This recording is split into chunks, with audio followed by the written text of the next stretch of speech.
afternoon. Last night, as you all know, at about 9:20 p.m.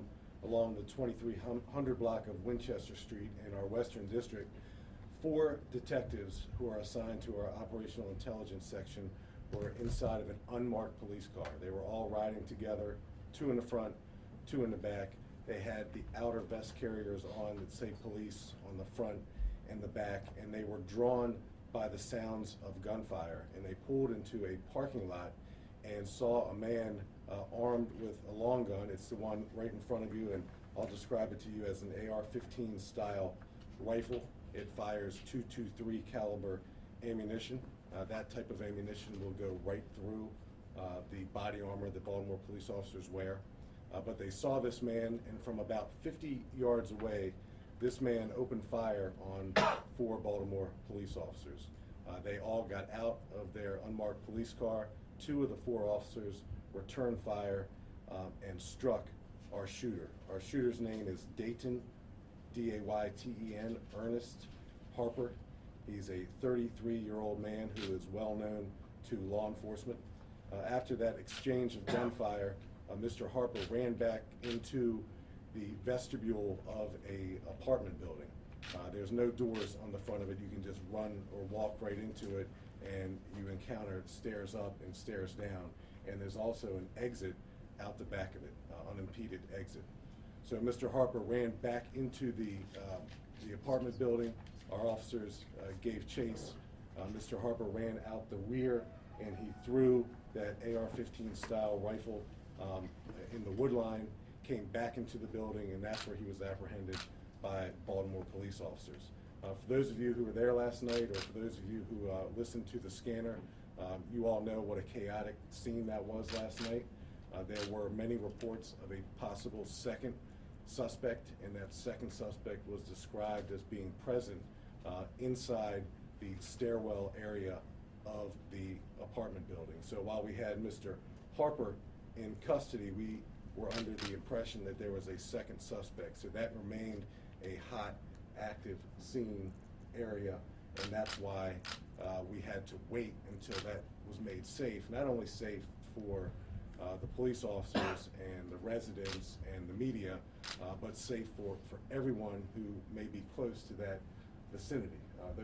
These long guns, and the one in front of you certainly has the power to reach out and touch someone from a long distance. So here we are again, putting in front of you a firearm like that's out in the streets of Baltimore. Shouldn't be. Maybe there'll be a day when we'll no longer put these weapons in front of you, but these weapons are designed to kill people. And again, we are confronted by a violent repeat offender, well known to law enforcement, with a lengthy criminal history to include attempt murder charges, handgun violation, robbery, assault, carjacking, drug distribution, and he is able to somehow get his hands on a rifle like that.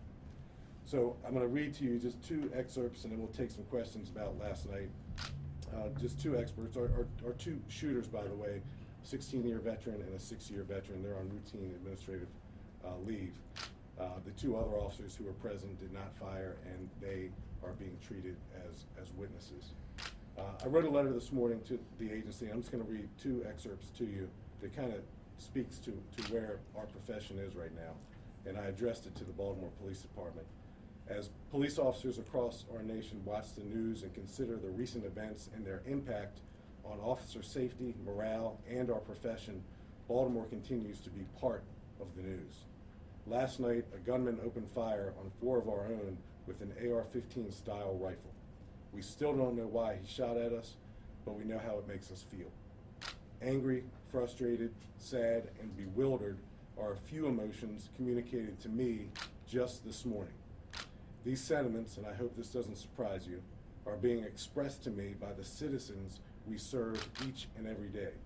Baltimoreans from all walks of life have called, emailed, posted on social media, and stopped me personally on the street just today, Friday, just today, because they want us to know they have our back. So at times like these, one of your first questions is one of our first questions: was this or was this not an ambush? Based on the information we have right now, we don't believe It was an ambush. We believe our officers were drawn to the sounds of gunfire. They went to investigate. They went toward trouble, as we do each and every day, and they were met by a gunman who turned the firearm in front of you on them. So we are not, at this moment, categorizing this as an ambush. We can open it up to questions. Do you know if this suspect had any ties to any local gangs? So, Megan, that's another question that we asked right away, and in light of the message that went out from the FBI to the Maryland Crime Analysis Center, to the Baltimore Police and the police departments around the region about some credible information we have about threats against police officers from gangs, we don't have any information whatsoever that last night's incident had anything to do with that warning that went out. But we certainly looked into it. We will continue to look into it. But the fact of the matter is there is no connection right now between last night's incident and the warning that went out from the FBI through the Maryland Crime Analysis Center to the Baltimore Police Department and surrounding jurisdictions. Commissioner, how do you explain the initial gunfire the detectives heard? I can't right now. I know that they heard it, and I know that they went toward the sounds of the gunfire. I don't know if our shooter had his eyes on someone else, something else. I don't know what prompted him to walk out in front of that apartment building with that firearm and discharge it. We don't know if he first discharged it at us or at someone else, but all I know is that our detectives report they heard the sounds of gunfire. They turned into a rather large parking lot, and they were met by a gunman about 50 yards away who then turned this firearm on them. So I can't explain how he got out there, why, or if his attention was exclusively drawn to us or something else. A very dangerous situation indeed. Any concern that two of your officers did not see a need to return fire? None whatsoever. We're trained to react to the circumstances that are presented to us, and each of those 4 officers had a different vantage point. And the fact that 2 chose not to discharge, I think, is indicative of firearms discipline. And so that doesn't bother me whatsoever. Did the suspect fire at the officers? Did Yes. it strike their vehicle? Do you know how many rounds he fired? Well, we recovered several .223 caliber shell casings at the scene. He fired several rounds. I'm not in a position right now to tell you exactly how many, but it was several rounds that he fired at our police officers. And remember, we had 2 witness police officers who walked us through this last night and provided statements to internal affairs detectives and the detectives specifically from the Special Investigation Response Team. So I'm comfortable, and I believe that the suspect, our shooter, fired directly at 4 Baltimore police officers. Commissioner, have you been able to determine why the suspect was there in the first place? Did he live around there? Did he visit somebody? Just pick that place? We're working that out right now. He does not live there, but he lives in the area. So we're trying to go through some of his last known addresses and figure out where he's laying his head, figuring out who he knows in that apartment complex, what drew him to that particular building. We do not know right now. Were there any other arrests? Last night with this particular, no. You mentioned something about the bullets being armor piercing. How dangerous is that for your officers? It's very dangerous. I mean, the fact that you see these on the streets of Baltimore, that's a problem. The ammunition that they fire, they go right through the body armor that our patrol officers wear. Certainly our SWAT officers and our tactical officers have body armor that ammunition probably wouldn't penetrate. But guns like this, ammunition like that, certainly concerns all of us, and it should. Have you been able to trace where the gun originated from? We're doing that right now. Is this a firearm that can be bought in stores by consumers? I'm not going to say where this can be bought. We're trying to identify the weapon and the parts of it, and specifically give you a make, model, manufacturer, but we're not there right now. Were any of the officers involved wearing body cameras? One was, and it was not on. That's, again, one of the first questions that we ask now. The officer who had a body-worn camera attached to his torso did not have the time to activate it. We're in the beginning phases of police officers in Baltimore wearing body-worn camera, and when you're met with gunfire as suddenly as our police officers were met with gunfire last night, He simply just did not have the time to turn on his body-worn camera. Is there footage from other sources?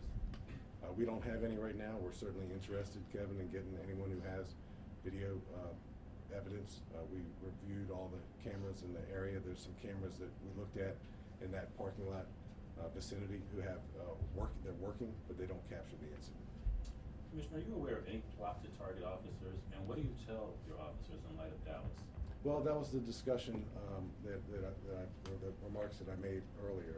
There was information disseminated to our agency and all Maryland agencies yesterday that emanated from the FBI Baltimore field office, and it spoke about a couple local gangs that communicated in a very, very credible way, according to the FBI, that they intend to harm or kill police officers. So that was communicated to the region by the Maryland Crime Analysis Center. It's something we take very seriously, and we've taken other precautions that I'm not at liberty to speak about right now to protect police officers. So when this happened last night, it certainly was a question that we had to get an answer to right away.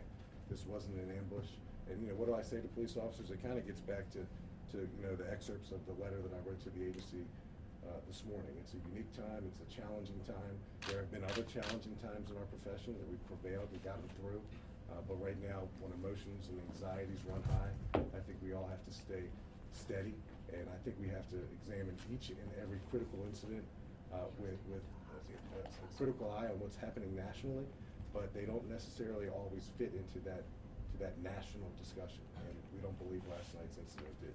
And that's a hindsight determination of yours, given the preliminary investigation, right? But would the officers who responded to this incident have knowledge of that memo in the back of their head when they're coming in here? And did the fact that memo existed shape the department's response last night? No, it didn't, Kevin. I mean, it existed. It's serious. It's something we take very, very seriously.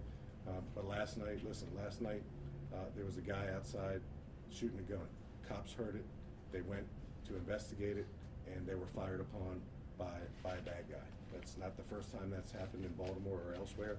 It happened last night, and the fact that it happened on the very same day that this warning came out from the FBI and the Maryland Crime Analysis Center, we think right now is just coincidental. How did officers discover that the man had been incapacitated and that the threat was over at the scene? Well, when they went up to take the shooter into custody, they obviously saw he was suffering from a gunshot wound. So as they treated him there inside the apartment building, there was information that a second shooter existed in that very same building. So as we were present with the shooter, rendering aid to him, the police officers there and the responding police officers had to be very cognizant of the reported fact. And again, you guys heard this on the radio, that there was a potential second shooter still in the immediate vicinity. And the specific reports was that he was still inside the building. So you can imagine the adrenaline rush and the anxiety built up around that, and that's why you saw our SWAT team respond. You saw our tactical vehicle respond. There's been a lot of conversations about whether police departments need tactical vehicles or not, and I'm hopeful that conversation's put to rest. Of course we need them, because they save lives. They rescue people from dangerous scenarios. So it took a while to get all of our assets there. It was a very volatile, very fluid, very dynamic scenario, and I'm proud of the way we handled it. As far as you know, is he alive when police got to him? He was. He was. I know you've touched on the gun and said you're working through it. Does it appear that it's a weapon that has been self-assembled, various parts? Preliminarily, it does, and that's why we have our firearms examiners. None are in here right now. They're subject matter experts, so it does appear like this was something that was assembled from various places. So that's why we're being really careful to not describe it in a way that's inaccurate. It's an AR-15 style rifle with a pistol grip handle. So there's plenty of gun experts out there who will probably assign more specificity to that firearm in front of you than I can do right now, but we intend to fully define it and then describe it to you. Yes, sir. Do you know about what time that the suspect was extracted and what time he finally was transported to the hospital? It was a time lapse of about an hour and 25 minutes until we were able to rescue the suspect and the officers from where they were pinned down inside of the building. Did the suspect have prior convictions that would make it illegal for him to own a gun? Not information that's available to me at this moment, but now it is available to me at this moment, yes. Okay. Commissioner, any correlation you think between this weapon and several others on the street? You guys just took down a gun organization in Tennessee, and everything wasn't apprehended, but you said you felt there was still more ammunition out there. Do you think these type of weapons were the ones that these guys were? I think these type of firearms are all over the place in our country. There's 30 million of these out here in America. So as this national conversation seems to drag on about firearms in America, we're lucky we don't have 4 dead cops today. 4. And if this was a successful ambush, then we would have had to plan right now 4 funerals. So, I am concerned that these firearms exist. I am concerned that they're so easy for bad guys to get their hands on. And it seems like we keep having this conversation again and again and again. And Commissioner, you described these as armor-piercing bullets? I describe the ammunition as being capable of piercing the body armor that our patrol officers wear. Yes. Sounds like your officers face a very serious threat on the streets. Well, the profession has inherent dangers associated with it. In 2016 and 1996, 1986, the body armor that we outfit our patrol officers with is better than ever. But we have to be concerned about, whether it's lightweight enough for them to wear and otherwise conduct themselves in. So we're never going to be able to put body armor on patrol officers that can stop the penetration of every caliber of ammunition that are out there. But the body armor has improved significantly, at least in my career, and yeah, it's concerning. Will the officers who fired be identified? As we normally do, Captain, we will in about 48 hours or so. Yeah, 16-year veteran and 6-year veteran. All right, thank you guys. Okay.